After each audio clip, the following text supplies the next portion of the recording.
Hello everyone, myself Dr. Shweta Narendra Parmar. Our next topic is route of drug administration. In last video we learned about what is drug, what are its categories, its nomenclature, their sources. Now today we'll be learning about routes of drug administration. Why routes of drug administration is so important? Because we must know which drug should be given by which route, which have its advantage, which have its disadvantages. We should know which injection should be given intravenously, which injection should be given intramuscularly. For example, if we see streptomycin, an antibiotic, it is always given intramuscularly or in some cases intravenously, but it is never given orally. Why so? Because streptomycin is never absorbed when we give by oral route. The GIT enzymes doesn't allow absorption of streptomycin. The next example if we see is of neomycin, an antibiotic. It is always applied topically. It is never given systemically. Why? Because of its systemic toxicity. When neomycin is given systemically, it affects the system. It has lots of toxicity. So it is only used topically. कभी आपने सोचा है कि insulin हम orally क्यों नहीं ले रहे? Since ages, since years, insulin is taken subcutaneously or intravenously. Why so? Because whenever insulin is given orally, our digestive enzymes destroy insulin. It doesn't allow absorption of insulin. So this is how the importance of routes of drug administration. Now we'll be studying routes of drug administration in more detail. It is divided into local and systemic. We'll study each route in more detail. So first we'll start with local route. What is local route? Here the drugs are applied locally. It will affect the area which we want. The whole system will not get affected by that drug. The absorption of drugs systemically will be minimized. So local route is further divided into topical. Topical means applying the drug on the surface where the lesion is present, whether it may be skin or whether it may be mucous membrane. In skin, it is applied in the form of ointments, creams, lotions, jellies, powder and etc. Now mucous membrane, it depends upon the site of mucous membrane like buccal mucous membrane, nasal mucous membrane, vaginal mucous membrane and all. If buccal mucous membrane is involved, we use it in the form of paints, gargles, lozenges. If vaginal mucous membrane is involved, we use in the form of pessaries. So this was the topical route. The next comes the deeper tissues. Here the drug is given locally only, but not skin or mucous membrane, more deeper with the help of syringes and needle. So the examples here are intra-articular route, intrathecal route and retrobulbar route. We'll study one. Intra-articular route. What is intra-articular route? By name it suggests intra and articular in our joint spaces. This is intra-articular route. An injection is given into a joint space. With the help of syringe and needle, we will approach more deeper. So, deeper tissues coming under local form. Now, what is intra-articular route? Here, injections are given into our joint spaces. Commonest is hydrocortisone or corticosteroids used in rheumatoid arthritis, osteoarthritis and many other conditions. Hyaluronic acid is also used in conditions where our synovial fluid is decreased because it is viscous. So it acts as synovial fluid. So this was intra-articular route. The next is intrathecal route. Here the injection is given into a spinal canal. Intrathecal route. What is the use of intrathecal route? It is used in the form of anesthesia, spinal anesthesia, or in the form of providing analgesics. Why so? Because drugs given through IV or oral route, many drugs do not cross our blood-brain barrier. So they don't reach our CSF and desired effect is not obtained. So analgesics can directly be given through the spinal route. Now spinal anesthesia. Why? Spinal anesthesia comes under local route because if we give lumbar block, abdomen and below, the legs are anesthetized and not the whole body.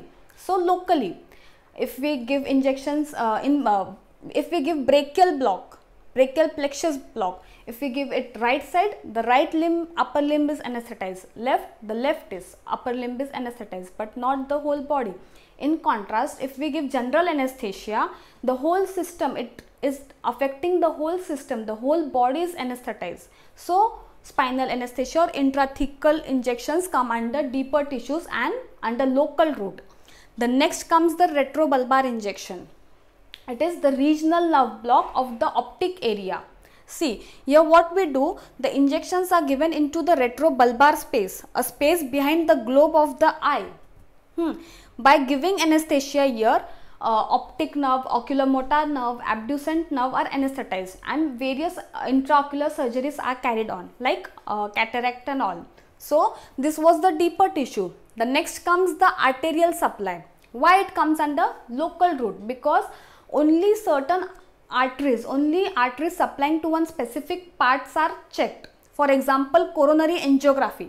What we do, dye is inserted into our coronary arteries to check the patency or to check the blockages. So coronary angiography.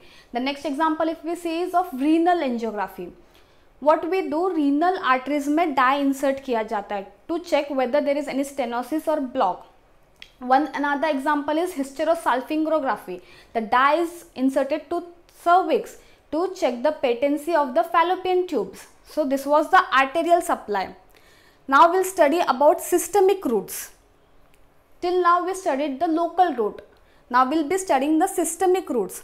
What in systemic route? The drug is absorbed through the bloodstream and whole body is affected, including the site of action where we want that drug to be acted on. So this is systemic route.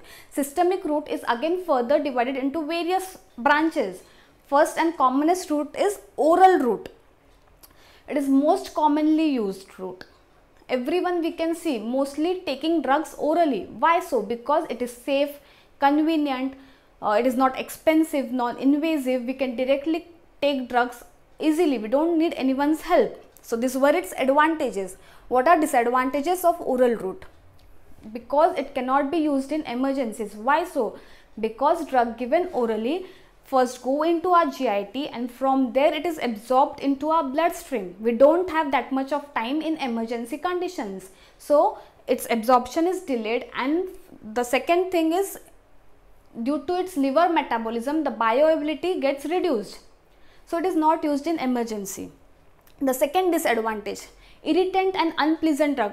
कोई भी हम कुछ भी नहीं खा सकते ना. For having it orally, it should have a pleasant taste. It should not be irritant, so that our buccal mucous membrane won't get damaged. The next is contraindicated in vomiting and diarrhea. Why? Because if we are giving drug orally and the patient vomits out, so the effect is not produced, the drug gets vomited out. In diarrhea, if we are giving the drug orally and the patient is having continuous diarrhea, it won't get enough time for the drug to get absorbed. So the drug will wash out. So it is not used in vomiting and diarrhea. The last one, it is not used in unconscious and uncooperative patient. If the patient is unconscious, but obviously he will be not able to take that drug orally. Now uncooperative patient, if we will forcefully try to give him, it might go into his trachea and all, and further complications can be produced. So these were the advantages and disadvantages of the oral route. The next comes the sublingual or the buccal route. What we do here, the tablet or the pill which has to be taken is crushed and placed under the tongue, sublingual. So called as sublingual. Then the absorptions occur through the buccal mucosa. Commonly used drug here are GTN, isoprenaline sulfate, etc. GTN, the nitroglycerin. Why it is given sublingually? In emergency cardiac conditions, so that the action is fast. So these are its advantages. Quick onset of action. So in emergencies it is used. Liver is bypassed. So the high first pass metabolism drugs, the liver is bypassed, so it doesn't get metabolized fast, and if it doesn't get metabolized, it won't get excreted. So this is the main advantage of this drug. Only disadvantage is only lipid soluble drugs are used, and drugs which are non-irritating cannot be administered. The next route is rectal route. What we do here, the drug is administered into the rectum. Now this route is most commonly used in pediatrics for keeping analgesic suppositories and all. Drugs administered through rectal route can be in the form of suppositories or enema. Enema is a liquid solution which we can directly pass through rectum in cases of constipation and all. So its advantages are what? The drugs which are irritant and unpleasant, which cannot be taken orally, can be given through rectal route. In unconscious patient, whatever were the disadvantages of the oral route becomes the advantages of rectal route, like irritant drugs, unpleasant drugs, if the patient has recurrent vomiting and all, if the patient is unconscious. So this all becomes the advantages of rectal route. Disadvantage, but obviously it is very inconvenient, very embarrassing. We can't tell anyone openly ki how I administer the drug through my rectal route. So this is one of the commonest disadvantage. And the second is, if the drug is highly irritant, it may damage the rectal mucosa, causing inflammation and all. So this was the rectal route. The next comes the cutaneous route. What happens in cutaneous route? Certain patches are applied on the skin. Only lipid soluble drugs can be used. The water soluble drugs cannot get absorbed through skin. So lipid soluble drugs are applied over the skin in the form of patches, that is transdermal therapeutic patches. It is very convenient with minimal side effects, and here also the liver is bypassed, so the metabolism get reduced. So transdermal therapeutic patches, what are these? These are adhesive patches which are applied on the skin. These patches have certain micropores and the drugs is absorbed into our body at a fixed concentration. So क्या होता है, blood levels ऊपर नीचे नहीं होते. If we take one example of fracture, बहुत severe pain रहता है. So at every time we can't give him painkillers and analgesics. What happens at certain intervals when we give any painkiller and analgesics, the blood level comes down and again the pain starts. But then what is the use of transdermal therapeutic patches here? Example, if buprenorphine we see, buvillar patch which we apply on skin, it secretes that analgesic at certain fixed interval. So the concentration of that drug in the blood is maintained.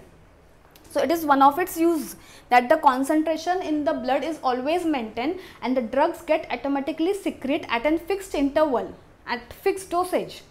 The other things which we give through this is GTN, insulin, certain hormones are given.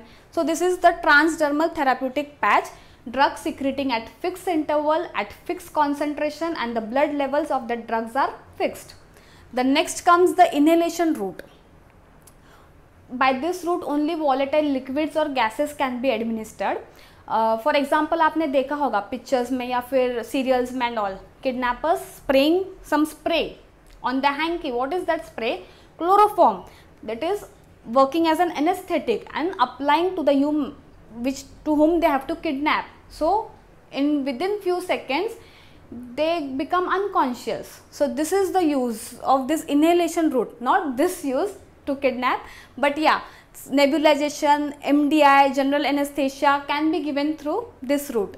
What is MDI? MDI is metered dose inhalation. We give salbutamol or budesonide from this route in cases of asthma, COPDs or other respiratory conditions. The advantage is action is fast, within seconds it acts, and controlled administration. जितना चाहिए हम उतना ही दे सकते हैं, ना कम ना ज़्यादा. So this is in our hand, controlled administration, and the quantity required is less. The disadvantage is if that drug, the irritant, if it has irritant vapors, and mucous membrane can be damaged. So this is one of its disadvantage. The next route is nasal route. Not so much used, but it was used, but it can be used further. I'll explain that. The drugs used by nasal route are GnRH agonist, that is gonadotropin releasing hormone agonist, desmopressin. Why GnRH agonists were used? To stimulate ovulation or in fertilization purpose. Desmopressin is used as in patients having bedwetting disorders and diabetes insipidus and all. Advantages क्या है इसके कि digestive juices again they are bypassed, liver is bypassed, so metabolism is decreased. Disadvantages. Now what is this disadvantage? कि through lymphatic system it may enter the brain and some harmful drugs can cause some effects on brain. But इस disadvantage को advantage में क्या लिया गया है कि the drugs which are not when given intravenously or intramuscularly, which are not being able to cross the blood brain barrier, if it can be given by this route, it can reach to brain by crossing the blood brain barrier. So this disadvantage can be used as its advantage in giving some good drugs for reaching into our cerebrospinal fluid. So this was the nasal route. Now comes the parenteral. What is parenteral route? If we divide it, par and enteral. Par means beyond and enteral means intestinal, मतलब beyond intestinal. जो भी drug हम parenteral root से देते हैं वो हमारे intestine में नहीं जाता, वो हमारे जीआई ट्रैक्ट में नहीं जाता. So it is parenteral, beyond intestinal. So what are, how the drugs are administered, what is done into this route? The injections which we give comes directly into our tissue fluid or blood. What are its advantages? Action is faster because as it doesn't go into our intestinal tract, the GIT enzymes are not present. Then it don't gets absorbed there, and then from there it goes into bloodstream. So all this scenario is avoided. Directly it goes into tissue fluid or blood. So the action is faster. Intestinal mucosa is bypassed, liver is bypassed. It's avoid gastric irritation. जो patient हो गए with suffering from peptic ulcer and all, oral route अगर हम देंगे तो उनका वो condition और worse हो सकता है. So in that case we can give drug parenterally. The next is the drug do not interact with food. It directly goes into tissue fluid and blood.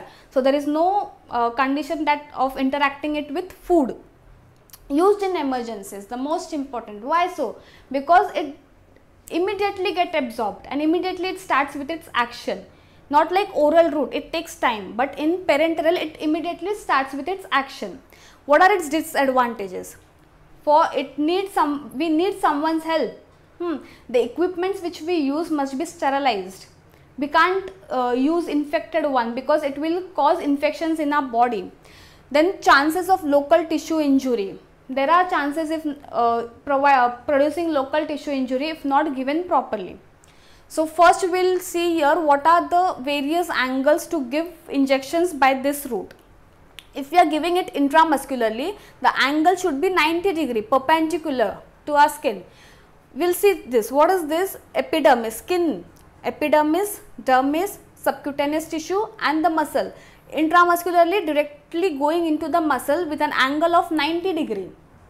In subcutaneous, the injection is given into a subcutaneous layer. The angle should be 45 degree. In intravenous, the veins present in the dermis layer, the angle is of 25 degree, and intradermal into an epidermis, the angle is 10 to 15 degree. So these are the angles of giving injections in the parenteral route. Now we will study each one in detail. Subcutaneous route. Here the drugs get deposited into our subcutaneous tissue. The subcutaneous tissue is rich in nerve supply but less vascular. So this less vascular prevents is fast absorption. Slow absorption रहता है and sustained absorption रहता है. So this is one of its advantage when we don't want that drug to act fast. Sustainedly act करना चाहिए. So that time we give subcutaneous route. Insulin given by subcutaneous route acts sustainedly. At slow interval it keeps on acting and self implantation is possible. So it is one of its advantage. खुद हम ले सकते हैं. And second is action is sustained and uniform. What are its disadvantage? If the patient is in shock, the area here is vasoconstricted. So अगर vasoconstriction हुआ तो drug absorption और भी slow हो जाता है. So this is one of its disadvantage. It delays the drug absorption. So this was subcutaneous route. The next route is intramuscular route. In intramuscular route, the drug is injected into a skeletal muscle, whether it be of upper limb or lower limb. Mostly lower limb is preferred. What are its advantages? If in lower limb, if we see, the drug is injected into a gluteus muscle. It is large skeletal muscle, rich vascular supply. So the drug gets absorbed very fast. And on the action of the muscles, if after taking an intramuscular injection, if we start walking, we do some exercise or actions, how faster the drug gets absorbed, because the muscle works there and it helps in absorption of that drug. So this is its advantage. What are its disadvantage? We can't take self. We need someone to give intramuscular injection. Self-implication is impossible.